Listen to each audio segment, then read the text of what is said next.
remember I told you that we must have a vulnerable machines that we can scan. And before we actually proceed to performing scanning and covering different tools that we will use, let us first see where we can get a vulnerable machine and how we can install it. And trust me, it is pretty easy. So just type top 10 vulnerable machines, and you will see this Rapid7 link that says 10 places to find vulnerable machines for your lab. Click on that link, and down here, if I scroll all the way down, I should see a list of 10 different vulnerable machines that we can use as a hacker to practice our skills. And for this section, we're going to be going with the first one. So the name of it is Metasploitable. Click on it, and it will route you to another page of Rapid7 website, and it will tell you Metasploitable virtual machine to test. You can read through this if you want, as it tells you some of the information about the Metasploitable.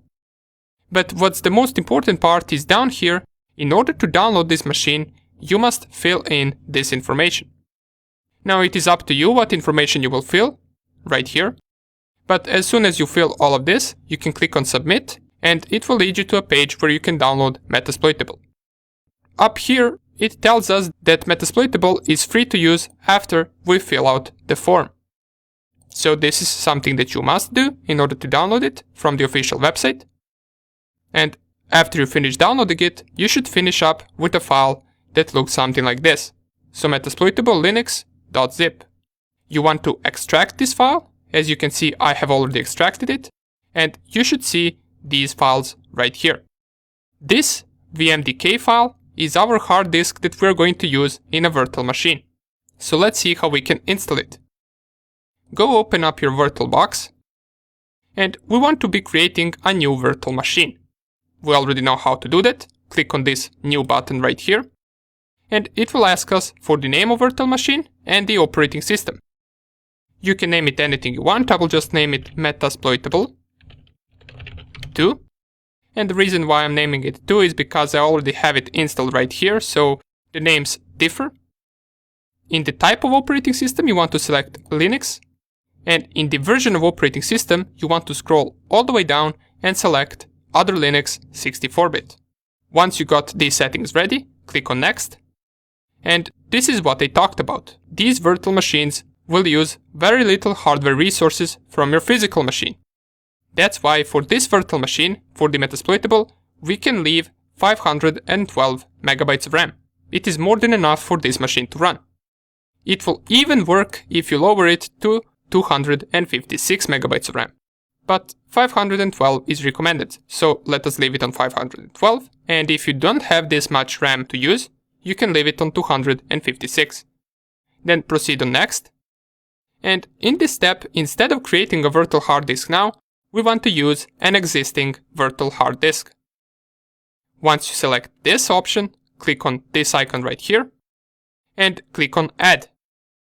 Then find your virtual hard disk wherever you got Metasploitable downloaded. For example, I got it on my desktop, right here. Here it is, find this vmdk file, select it, and then select it right here again, and click on Choose. Once you do that, you can click on Create. And this is pretty much it. We got our Metasploitable created. All we are left to do right now are two things. The first thing is navigate to Settings, go to the Network Settings, and switch from NAT to Bridged Adapter, the same thing we did with our Kali Linux machine. Then choose your adapter and click on OK. This will just make our Metasploitable 2 IP address belong to the IP range of our network. Once you do that, click on Start. And this will start the process of installing Metasploitable for you. Unlike in Kali Linux, right here, you don't need to do anything. This will install machine on its own, and it will take about a minute or two, maybe even less. So at the end, after this finishes, it should prompt us with a login. And you will notice that this machine doesn't have a desktop or anything else, it is a command line machine. That means we can only navigate through this machine using commands. And those commands are simply terminal commands.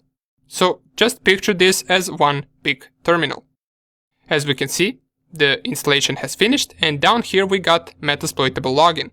And if you read through this website, right here, if you read through this paragraph, it tells us right here that the Metasploitable login is msfadmin, and the password is also msfadmin.